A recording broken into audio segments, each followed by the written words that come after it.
नमस्कार दोस्तों, स्वागत है आपका हिंदी नॉलेज शो में। तो दोस्तों, अब से कुछ ही देर पहले भारत ने एक बहुत ज्यादा बड़ा ऐलान कर दिया है। दरअसल अब से 4 दिन बाद 2023 की शुरुआत होने जा रही है और भारत 2023 की शुरुआत सबसे बड़े धमाके के साथ करने जा रहा है। और आपको बता दूं कि ये धमाका कोई छोटा मोटा नहीं होगा, ये एक हाइपरसोनिक धमाका होगा। जी हां, स्क्रीन पर आप देख सकते हैं भारत ने एक नई नो टाइम वार्निंग जारी करी है बंगाल की खाड़ी में। और आप जानते ही हैं कि नो टाइम वार्निंग तभी जारी की जाती है जब भारत उस इलाके में किसी मिसाइल का परीक्षण करने जा रहा हो। और इस बार भी ऐसा ही होगा। भारत ने यह कहा है कि नो टाइम वार्निंग बंगाल की खाड़ी में 4 जनवरी से लेकर 6 जनवरी तक जारी रहेगी। हालांकि हमेशा की तरह भारत ने यह नहीं बताया कि किस प्रकार का फ्लाइट टेस्ट होगा, लेकिन जो एक्सपर्ट है उन्होंने नो टाइम वार्निंग के साइज और इसकी लंबाई देखकर बता दिया है कि इस बार भारत एक बहुत ही खास टेस्ट करने जा रहा है और ये होगा एक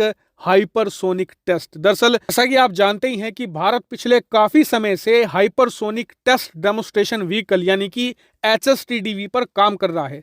आप इसे एक तरीके से हाइपरसोनिक टेक्नोलॉजी का टेस्ट कह सकते हो। और इसी HSTDV की टेक्नोलॉजी का इस्तेमाल करते हुए फिर भारत अलग अलग प्रकार की हाइपरसोनिक मिसाइल तैयार करेगा प्रोजेक्ट विष्णु के तहत। वो कौन सी होगी और प्रोजेक्ट विष्णु क्या है, वो इस वीडियो के एंड में मैं आपको बताऊंगा। लेकिन फिलहाल इतना समझ लीजिए कि HSTDV तैयार हो गया, उसके बाद हाइपरसोनिक मिसाइल तैयार करना चुटकियों का खेल है। वही बात करें फिलहाल इस हाइपरसोनिक टेस्ट की, तो एक्सपर्ट्स ने यह बताया है कि जब आखिरी बार भारत ने HSTDV का टेस्ट किया था तो उसमें हमने इसे 20 सेकंड के लिए टेस्ट किया था और उस दौरान इसने 2 किलोमीटर पर सेकंड की रफ्तार को पकड़ा था। लेकिन इस बार का टेस्ट थोड़ा अलग हो सकता है। भारत इसे लॉन्गर ड्यूरेशन के लिए टेस्ट करेगा, मतलब कि ज्यादा देर तक इसे उड़ाया जाएगा, इसकी मैक्सिमम पोटेंशियल तक। और यही टेस्ट इसका सबसे क्रूशल भी माना जा रहा है, क्योंकि जब हमने इसे 20 सेकंड के लिए उड़ाया था तब इसने परफेक्टली काम किया था। जितने भी हमारी हाइपरसोनिक टेक्नोलॉजी थी वो बहुत अच्छे से वर्क कर गई थी। लेकिन इस बार लॉन्गर ड्यूरेशन होगा। इसका मतलब ये कि इस बार HSTDV को काफी लंबे समय तक बहुत ही ज्यादा हीट को यहां पर झेलना पड़ेगा, बहुत ही ज्यादा अल्टीमेट प्रेशर इस पर पड़ेगा, उसे भी लंबे समय तक झेलना होगा। और इसीलिए कहा जा रहा है कि इस बार इसके फेल या पास होने के चांस 50-50 हैं, क्योंकि जो हाइपरसोनिक रफ्तार होती है ना वो हद से ज्यादा होती है। वो बड़े से बड़े स्ट्रक्चर को चुटकियों में तोड़कर रख देती है, क्योंकि हाइपरसोनिक स्पीड पर टेम्परेचर और प्रेशर बहुत ही ज्यादा अल्टीमेट होता है, उसे झेल पाना हर एक के बस की बात नहीं है। इसीलिए इस बार का टेस्ट हमारे वैज्ञानिकों के लिए सबसे बड़ी चुनौती माना जा रहा है और हम उम्मीद करते हैं कि उन्हें इस चुनौती में सफलता मिले। लेकिन अब आपका सवाल होगा कि HSTDV की सफलता के बाद क्या होगा।